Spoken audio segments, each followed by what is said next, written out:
পাকিস্তানের কাছ থেকে সাশ্রয়ী মূল্যে রেলের মালবাহী ওয়াগন ও যাত্রীবাহী কোচ আমদানিতে বিশেষ আগ্রহ দেখিয়েছে বাংলাদেশ।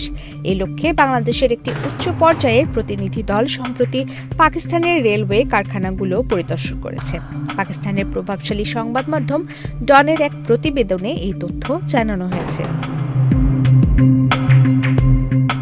প্রতিবেদনে বলা হয়, বাংলাদেশের আন্তর্জাতিক সংগঠন ও কনসুলার অ্যাফেয়ার্স সচিব এবং পাকিস্তানে নিযুক্ত বাংলাদেশের হাই কমিশনার মোহাম্মদ ইকবাল হুসেইন খান গত শুক্রবার মুঘলপুরা ওয়ার্কশপ পরিদর্শন করেন।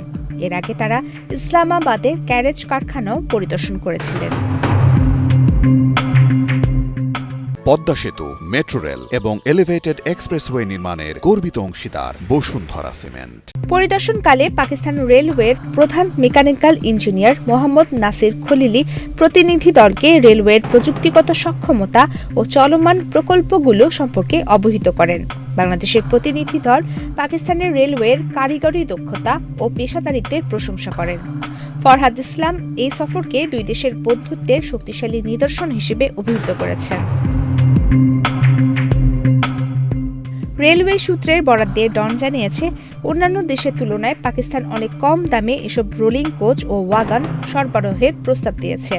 মূলত ভারত থেকে রেল সরঞ্জাম আমদানির আলোচনা চললেও বর্তমান আঞ্চলিক প্রেক্ষাপটে ঢাকাকে সাশ্রয়ী বিকল্প দিচ্ছে পাকিস্তান। এ বিষয়ে মোহাম্মদ নাসির খলিলি বলেন, বাংলাদেশ আগে থেকে ভারতের সঙ্গে ওয়াগন ও কোচ আমদানির বিষয়ে আলোচনা করছিল, কিন্তু এখন ঢাকা আমাদের প্রতি আগ্রহ দেখিয়েছে। পাকিস্তানের রেলমন্ত্রী হানিফ আব্বাসি এক বিবৃতিতে জানিয়েছেন, পাকিস্তান বর্তমানে শ্রীলঙ্কা, নেপাল, চিলি ও আর্জেন্টিনার মতো দেশে ব্রডগেজ রেল কোচ এবং ওয়াগন সরবরাহ করছে। এটি পাকিস্তানের দেশীয় উৎপাদন সক্ষমতারই প্রতিফলন। তিনি আরও জানান, ১৯৮০-র দশকে পাকিস্তান বাংলাদেশে রেল সরঞ্জাম রপ্তানি করেছিল।